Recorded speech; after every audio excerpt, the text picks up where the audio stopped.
a de la famille. Donc, maître, ne me poussez pas à dire des choses, parce que même quand tu meurs, tu as tes enfants, tu as ta famille. C'est dans ce contexte que je suis en train de résumer un peu. Je ne veux pas rentrer dans les détails. Il a de la famille. Oui, Monsieur le Président, moi je ne vous pousse pas à dire ce que vous ne voulez pas, mais je veux Je quand dis même qu'il savoir... ne pouvait pas, il ne pouvait, ce qui est là-bas, ça ne colle pas à une réalité. D'accord. Mais Monsieur le Président, à supposer qu'il le disait parce qu'il était contre vous, parce que vous avez... Et puis ensuite, je dis et je réitère. Mais le colonel Tegboro, c'est un officier. Vous pensez que le colonel Tegboro, c'est parce qu'il a peur de moi qu'il va venir devant le tribunal criminel? D'autres questions? Monsieur le Président, je parle bien de mon capitaine.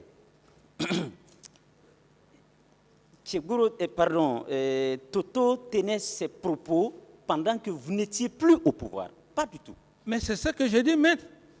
Mais est-ce que sa parole, c'est une parole d'évangile? Non. Je dis clairement, le colonel Tegboro, c'est un officier assermenté. Il ne peut pas venir devant le président du tribunal pour dire que je ne lui ai pas envoyé. Et moi aussi, il ne faut pas envoyer des termes, des allégations ou bien des affirmations pour mettre ça. Alors, c'est pourquoi même à un moment donné, il y a un avocat qui était là, les gens ont mal pris ça. Il dit, est-ce qu'on peut vous confronter à quelqu'un qui est mort? Ça risque, c'est ça. Il ne vit plus. Et ce qui est là-bas? Monsieur Camara, c'est bon. D'autres questions? Mais... Alors, Monsieur le Président, mon capitaine, je comprends bien cela. Et des déclarations concordantes. Ce jour, vous étiez très en colère. Je dis bien des déclarations concordantes. Vous étiez très en colère contre les manifestants qui ont bravé votre interdiction. Est-ce que, mon capitaine, ce n'était pas à cause de cela que vous avez refusé de prendre toute sanction contre les auteurs de ce massacre? Mais les sanctions que vous êtes en train de parler, mais ça n'a pas de sens. Ça n'a pas de sens. Sous mes yeux, ça n'a pas de sens. Ce qui est important, je n'ai pas pris des sanctions. Sanctions peut-être suspendre ou bien arrestation. Mais le plus important, la Commission internationale a fait son travail. Et à quelque part, la justice fut aussi informée. Si nous sommes là, c'est ce qui est le plus important. Il ne sert à rien de prendre des sanctions, prendre quelqu'un, le mettre en prison. Et au cas où je tentais, par exemple, pour une arrestation, ce serait vous aujourd'hui, devant ce tribunal, pour dire, mais, monsieur Camara, à l'époque, pourquoi vous n'avez pas saisi la justice? Vous serez aussi le même avocat qui m'aurait posé la question devant le président du tribunal que pourquoi vous vous êtes fait justice. Qu'est-ce que j'allais dire? D'accord. Monsieur le Président, si j'ai de bonne mémoire, à la réponse à l'une des questions d'un de mes co-défendeurs ici, vous avez dit que vous aviez constaté les prémices des événements du 28 septembre. Les prémices.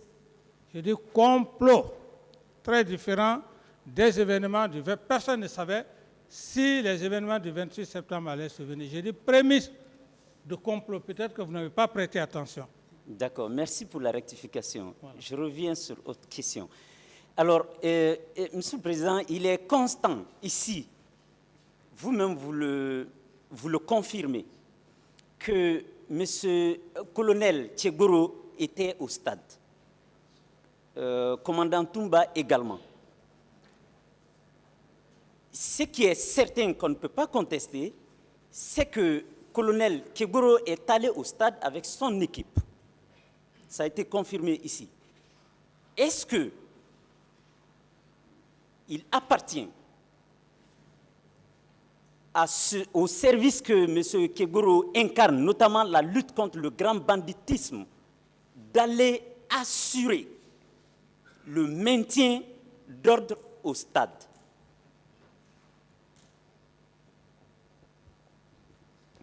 Mais Monsieur Teboura a passé ici, il vous a donné de fond en large.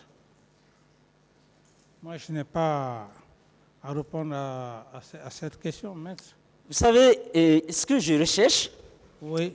c'est que, mon capitaine, à l'époque de votre pouvoir, vous aviez la responsabilité morale de protéger les citoyens et leurs biens.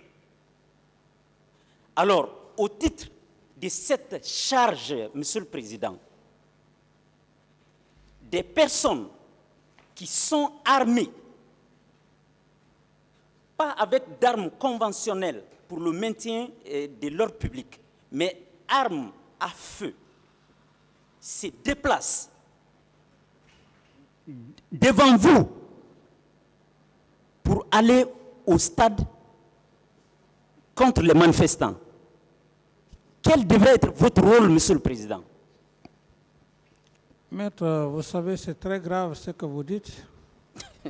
C'est très grave lorsque vous dites que des hommes se déplacent devant moi. Il ne faut pas perturber, comment dire, l'audience. Qui vous a dit que des hommes se sont déplacés devant moi, maître? Quand même. Je sais que vous êtes en train de chercher des preuves, vaille que vaille. Je suis d'accord avec vous, maître. Mais ne dites pas des choses qui ne sont pas pénales. Qui ne sont pas pénales.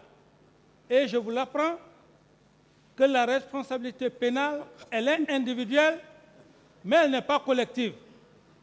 Donc, ne m'accusez pas fortuitement devant la cour pour dire que des hommes sont quittés devant moi au camp Al-Fayad.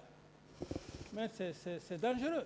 D'accord. À supposer qu'ils ne se sont pas quittés devant vous, je pourrais être d'accord avec vous. Mais Monsieur le Président, quand vous avez su qu'ils sont partis, qu'est-ce que vous avez fait? C'est cela. Mais j'en avais déjà parlé le premier jour où j'ai parlé.